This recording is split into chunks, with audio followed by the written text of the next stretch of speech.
Hey, just a quick reminder, folks. This is a truck that I have for sale here on my channel. I featured it in my last video. It's a 1965 Dodge D100 swept-line. Done quite a few things to it. You can see all the improvements that I made to it, and the parts I replaced. You can see all that in the last video, and I'll put a link in the description here if you want to go back and take a look at that. The deal I made was that I would accept the highest offer over $5,500. Those offers would come in before midnight on November the 15th. So that's when the online auction would end, November the 15th at midnight. So if anyone's interested in this, I would suggest you go back and take a look at the previous video that I posted last week. I go into detail quite a bit about what's been done to it. And there's one more thing I want to add. In the last video where I had put this truck up for sale and I was going over a few improvements that I had made to it, I put in a new headliner and a new door panels and did a lot of work, just a lot of stuff that was just elbow grease, and seat covers and floor mat and carpet in the floor. But the big thing was the bed, totally rusted out, and I replaced that with a really nice wooden bed, and I made the metal strips. Some people they bypass that part. They put the wooden floor in, but they don't make the strips, and I just thought that was a nice touch. Added quite a bit. But you saw me also replacing some parts. What was it I did? I put a pinion seal, a rear pinion seal in. I believe I put a slave cylinder, a new clutch slave cylinder on. Put some new shocks on it, and I put in a new sending unit, fuel sending unit. And you saw me put all these parts in, and then I had a comment saying, "Are parts still available for this truck?" Well, yes, they are. You saw me put them on. But also, when I was dealing with the fuel issue, I was not certain what was going on, or before I had figured out what was going on, I just ordered a new fuel pump. So here we have that. There's the new fuel pump in the box. Comes with 2 gaskets, everything you need, I guess, to hook it up. And I also ordered 4 brand new brake hoses because, you know, these old rubber hoses, they just get old and brittle, and I just wanted to replace them. Now, I didn't get time to install those. So the deal that I had set up was that I would let this run until November the 15th at midnight. I would accept any offer or the highest offer over $5,500. So that runs out at midnight on November the 15th. That's coming up pretty soon. Just before midnight, you put in the most you're willing to give for it, over $5,500. And when you find out that you're the winner and the transaction takes place and it's all finished up and everything, and this truck comes off the transport truck in your driveway, when you open the truck, the first thing you're going to see are these items. They'll be right here in the floorboard. So when you take delivery of your new truck, take a look, because I'm going to send these items along with it. Be a good idea to replace the brake hoses just because it's the right thing to do, and they're there, so why not do it? This you don't need. You can just put it in your inventory, and you'll have it for whenever the fuel pump does fail on one of your Dodge D100 swept lines. Thank you. Well, fellers and fellerettes, welcome back to Whale and Wire's Old Iron and the little shop where nightmares come true. And I've just had one terrible nightmare come true. Yeah.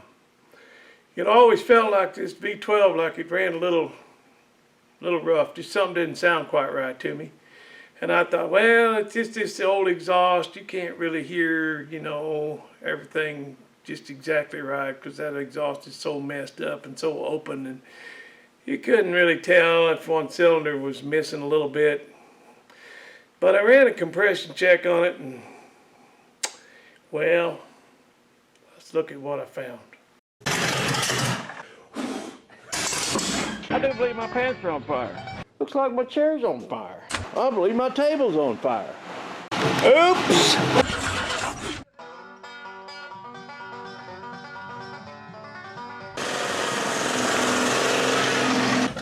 Hey, welcome to Rat Rodding. My name's Waylon Wire, and don't ever do what we do here on this channel.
Boy, that's a good looking truck.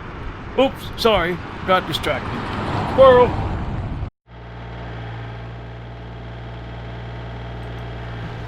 You know, seems like every time I commence to rat rodding, all this work shows up. Things that need to be done, and since I'm the only old man that lives here, well, it always falls on me to get it done. I had quite a bit of rain, and after the rain, a lot of this bank sloughed off onto my road, and even a couple of boulders, and I had to get the tractor out and get that taken care of.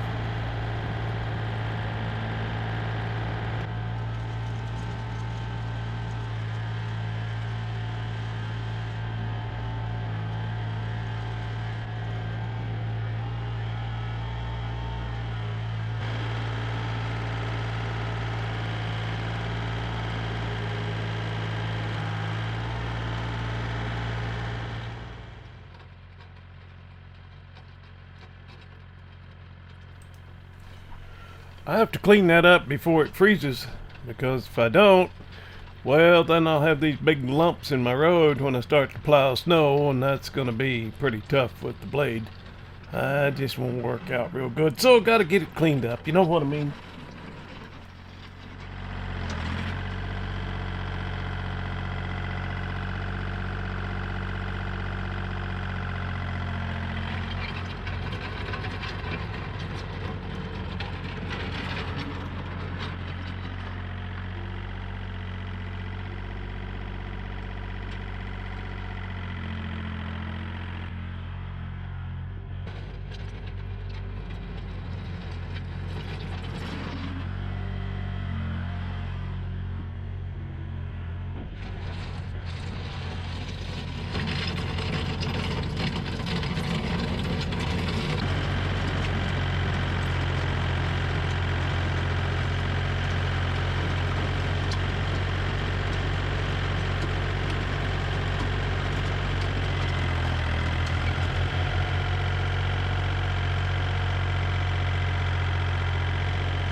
there's a myth that these engines, and I hear it over and over and over. I hear this, that when you mention one of these V12s, it's 2 engines put together. Of course, it's 1 crank, 1 cam, both of them over 4 feet long, 1 solid block. There's no way that it's 2 put together. Just check out Tony's channel.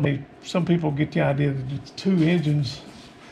I mean, of course, I could see how you would think that if you didn't know any better at first glance, but what it is 2 351 cubic inch wise. It's 2 of the 351s running at the same time. GMC never called this a V12. They called it a twin 6, and the reason they call it that is because 2 pistons fire at the same time on this thing. With that big crank and all that mass, the crank and the cylinder, or the pistons and the compression, and one little piston just can't kick all that mass over. So 2 pistons fire, boom, boom, and they fire at the same time, and so it's got a very unique sound. I compare it a lot of times to a World War II Spitfire engine. That's kind of what it sounds like. It's just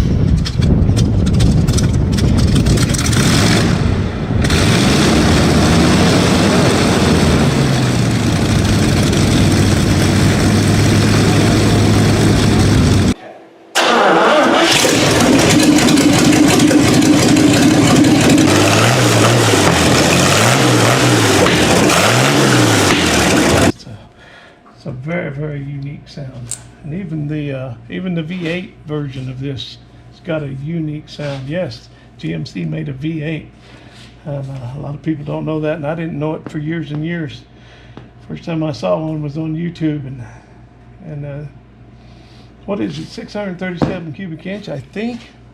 I'm not sure on that, but it's in the book. It's all in the book.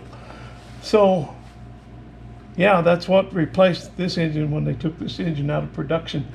In 1967 was the last year of this. 68 they started making that V8, and Tony's got one of them in a fire truck, and boy, I could listen to that thing run all day, and I did. I followed him home from Good Guys Car Show in Des Moines, and listen to that old V8 cackle all the way. It's good stuff. We were coming home, and the headlights quit working on Jimmy Hoffa, and we pulled off on a back road somewhere, and Tony said, "Oh, I'm sorry about that." I said, "Man, you don't apologize to me. I live for this stuff." Driving down the back roads in an old 63 GMC truck with no headlights. Just don't get no better.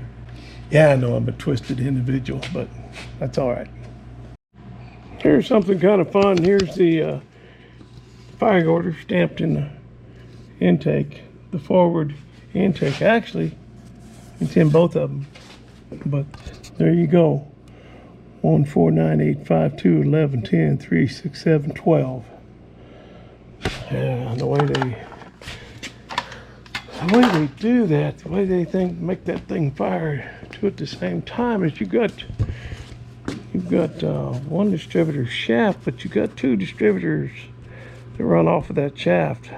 So there's one, here's the pointer. Tony showed all this stuff in his teardown too. Check it out. Now there's your dual points, so they can fire 2 at the same time. And here's how they come off of that camshaft. There's the end, to be this end of one of the distributors running off of that, I said camshaft, but distributor shaft. There they are, dual points, dual caps, dual rotors. I'm sure I've at some point read the plugs on this thing, but I don't think I ever replaced them. What are we running here? We're running some Autolite 56s. She's carboned up pretty good. Running real rich. I never do get it out and blow the cobwebs out of it. I just idle it around here, and of course it loads up and it's running rich. Need to get it out on the highway as soon as I get some air to it so I can shift it into high range. Well, that's what we'll do.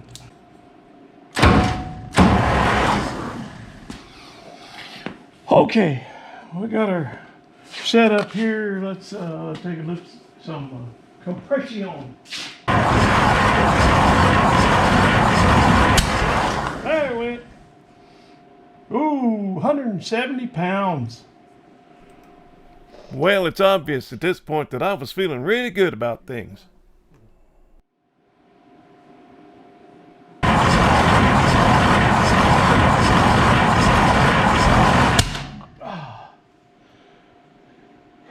Yeah, 170 pounds. Well, I just couldn't believe it.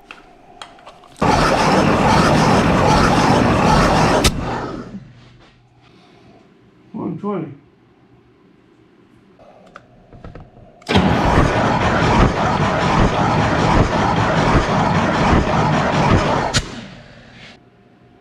$155.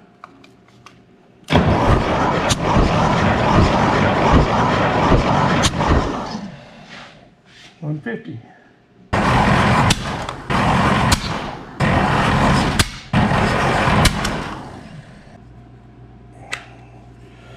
But let's see what we got. No. It was at this precise moment that Waylon conceded to his innermost self that something was terribly, terribly wrong. We didn't get nothing.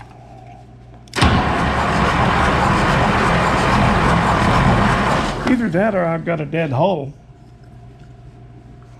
I don't want to think that way. The Nile River, estimated at over 4,100 miles long. That would not be good.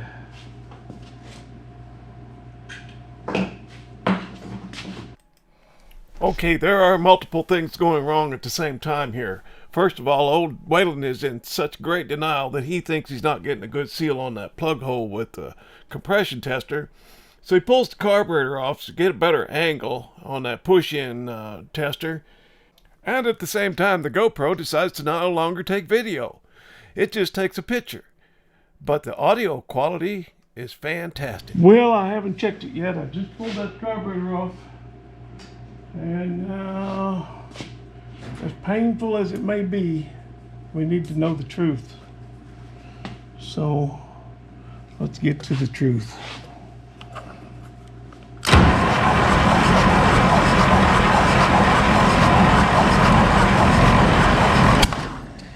Well, we got a bad hole, fellers. We got 50 pounds. And I always kind of wondered, I didn't really think it was bad, but it just never did sound quite right to me. And I go, I don't know. I wonder if it's got a burnt valve, or it could be. The very, very best scenario, I guess, would be that. Is there any good scenario? I don't know. Yeah, got a burnt valve, I guess. Oh, that's so cute. Waylon thinks he has a burnt valve. Oh, if only. It's not, it never does make any water or oil. Well, I was just thinking, my battery died on this thing, and while I was swapping the batteries, I was just thinking, well, what is the very best scenario? And I guess there ain't one. Oh, so I guess I got a burnt valve. I could pull valve cover and make sure that everything's intact. Oh, it could be a bad lifter. That wouldn't be good either. So that's probably the next step, is to pull this off. I'll take a look inside there and see what it looks like. I'm not very excited about this, but we gotta know the truth. Cam and lifters, not available. Not available. Of course, they can do anything nowadays. If you got enough money, I suppose somebody could build a cam for this thing. I don't know. And then Tony, when he was taking that engine apart, I was talking to him. I was talking to the screen. I said, "Oh, Tony, please don't break that cam because I might need it." At this point, Waylon's just talking to himself, trying to take his mind off of what's really going on. This could potentially be very, very, very bad news. Bad news. That just makes my heart hurt. Yeah. Put her on there one more time. But I don't think there's any question about it. I think it's quite obvious what's going on.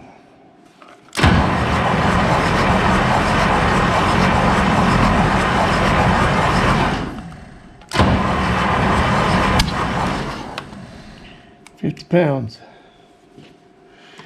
50 pounds.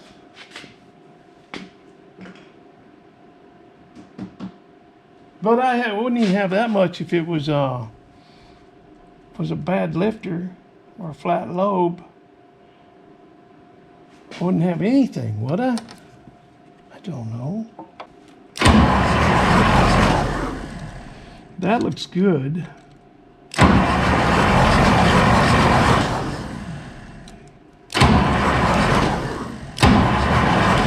Yeah, I'm getting full throw.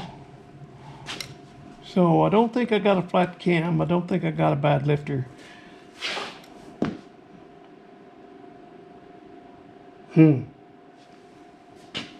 That ain't the best news, but it sure ain't the worst. You got that right, Waylon. The worst is yet to come. I should have known that the worst was yet to come. And the crying time for me had just begun. I'm going to leave that for you fellas to ponder on, and I'm going to put the plugs back in it so we don't get any dirt in it. I guess the experts can tell me in the comments. But I think I know what's going to happen next. I think so. I think we all know where this is headed.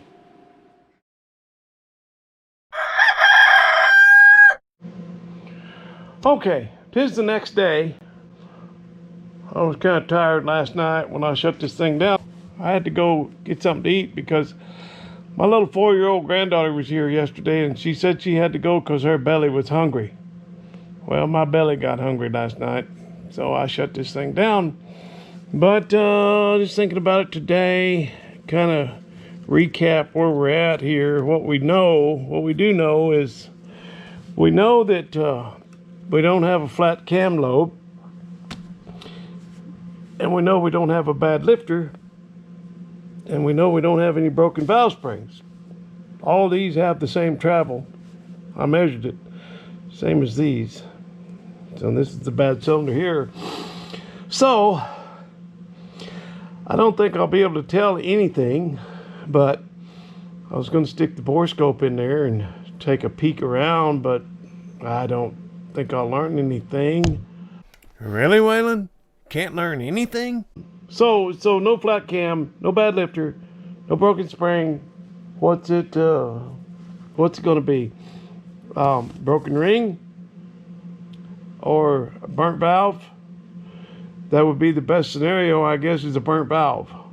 Broken ring, oh, hate to go that route. Hate to think about how deep I've got to go for that. I should have known that the worst was yet to come. So anyway, yeah, what's the next step? Do we figure out how to try and pressurize that cylinder and then see if we got air seeping out the exhaust valve or the intake, coming out the intake, or if it's going into the crankcase. Is that the deal? Is that where we're at with this? I don't know. I'm not a mechanic. But yeah, when I crank that over, I've measured the travel on these and it's good. So I hope it's just a bad valve. That would be the best scenario, I suppose, if there's a good one in all this. Yeah, my belly's hungry. Well, Waylon, don't you reckon it's about time to phone a friend? Well, we got the Master Blaster here. Yeah. Warren's hooking up. We're going to do the leak down test. Holy crap. What do we got? 90? No, it went straight down to nothing. Oh, It's not holding any. no, it's not. It'll build up to 60 pounds. We got a valve open, Oh, most likely, huh? hang on. No, I think Okay. they're closed. This valve was closed. Oh, okay. You hear the air? I hear it. I don't know where it's going. Coming out the exhaust? That's what it sounds like. I hope.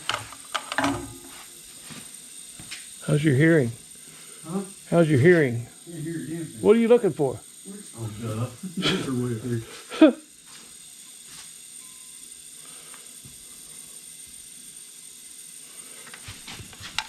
It's not the intake. It's not, I can't hear it. There's the exhaust. Well, Careful. Be Yeah. careful, man. No, we don't want that. Broken rings.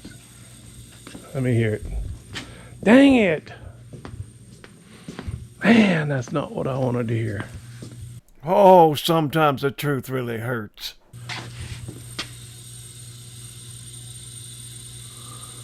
It's going right into the crankcase. sounds like a snake. So we got a busted ring or two. Or collapsed. Yeah. Wow. Yeah, it'll build up to 60 pounds. So that's bad news, man. That is really bad news. Oh, I did not want to get into this thing. No. Well, I'm not gonna rebuild it. If I gotta throw rings on one piston, I will. But I'm not gonna rebuild this thing. I know that's what should be done. Should have the heads all rebuilt. Yeah, I should spend $10,000, rebuilding it. But that's not gonna happen. Well, you could call old Balin, Larry. He's experienced in pulling them apart. He scares me, man. I'm going, Tony, don't drop that cam, man, because I might need that. I know, right? He scared me beating on that piston with a big block of metal too. Yeah. I go, no, use a 4x4, man. Oh, well, that tells the story, don't it? It is what it is.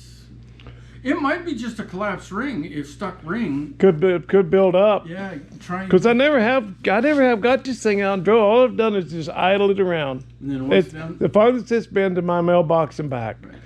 And yeah, I need to give that ring a chance. take some Lucas or I got some Marvel. yeah. Dump some Marvel in there. Let's dump some Marvel in there and see if it builds up any compression. It won't right away. It's going to take a bit for that ring. You got to actually. You know what would be better is seafoam in the oil. Yeah, Mr. Chevy was saying dump some oil in there, and I go, well, I've done that over the years with an old engine that's set for a long time, and I put some tranny fluid or oil in cylinders, and that build up compression and get it to enough compression to start, and then the rings loosen up. But I go, this thing was running yesterday, but now I smell what he's stepping in. He's talking about just temporarily building up some compression to tell you if it's rings or not. And boy, that's bad news. Oh, did not want to hear that. Put a little Marvel in there and see if it builds up any compression, or if it goes flying right past that broken ring. Or broken rings. I'm hoping maybe it's a ring that's just stuck, The Nile River. It could still loosen up. But this is a major setback, man. I was really just hoping to swap the head on this thing. That's why I got it so cheap, I reckon. That's a joke. Last one I found of these running was over in Seattle, and they wanted $19,000 for it. They're getting pretty hard to find. All right, let's see if it does anything.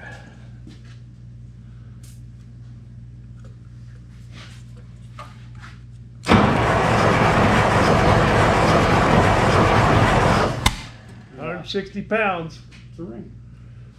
Yeah, it's definitely a ring. 160 pounds. So, I'm going to give it a chance. In case the ring is just stuck, I'm going to give it a chance. You know, I'll bring it up to temp a few times. Once I get the air system so I can shift it into high range, then I can take it out and drive it. Yeah, do some heat cycles. Yeah, yeah. So, you know, I'm going to give it a chance, but I'm not very hopeful. I'm not real hopeful. But yeah, thanks, Mr. Heavy Chevy. You know, you knew what to do, and I wasn't picking up what you were laying down at first, but yeah, definitely a ring. Boy. Well, no sense whining about it. You do. I'm just having a hard time accepting it. What could possibly go wrong? Well, it's hard to really tell what I'm looking at, but appears to be a lot of rust in there. There's the cylinder wall. Don't look bad in that one. Of course, that's not the one. Well, there's a little bit of pitting. It looks like some pitting right in here. I'm sure it's hard for you guys to see that, but yeah, a little bit of pitting in there. This thing apparently sat. This thing probably sat for a long time somewhere. But it's got good compression on the other holes. So I'm gonna look at that one. I'm gonna try and get that piston to go down and take a look at that cylinder wall in that bad hole. Yeah, there's some rust on top of that piston. There's top dead center. Now we're gonna go down. There we go. Okay, we're way down. Look at this right down here. Is that part of a broken ring? What do we got?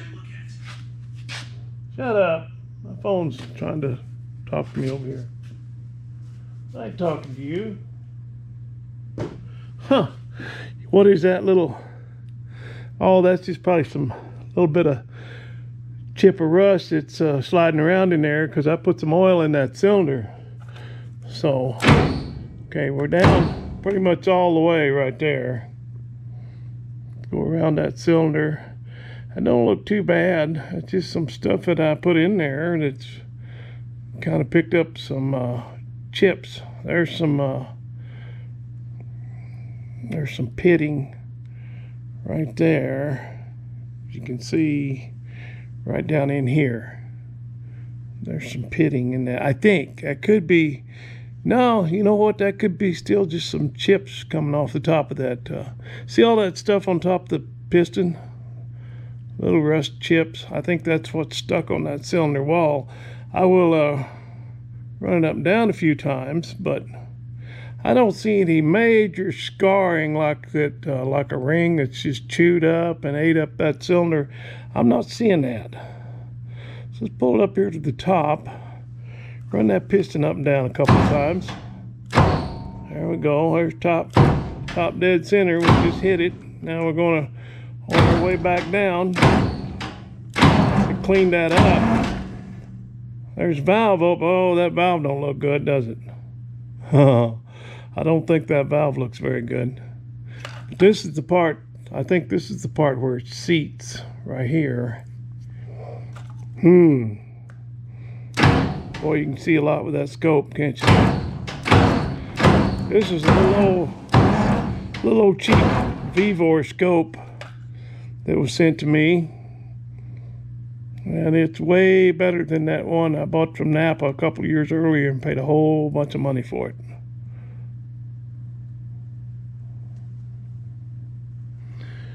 Well, get down in there. Yeah, I'm not sure about that valve. If that's the part that seats right there, it's just got some junk on it, but this looks awfully rusty over on this outer edge. See if we can see the other valve maybe. But the cylinder wall doesn't look too bad. It don't look like it's all scored up, you know, from having a piston all. But whoa, wait a minute. What do we got? Have we got a chip out of a piston right there?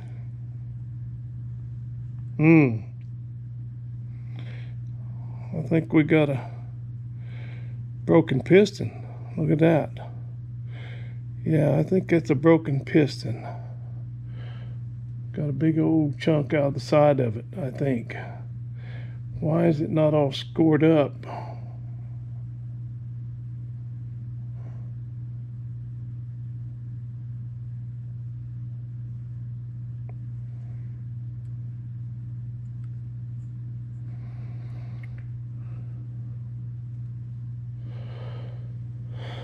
Oh, yeah, that don't look good right there. No, I think we got a big chunk out of it. Yeah, I'm gonna be pulling the pan on this engine. That does not look good. Got a big chunk out of it, I think. That's what it looks like to me. I think that's what it looks like. Ooh, yeah, that don't look good. That does not look good.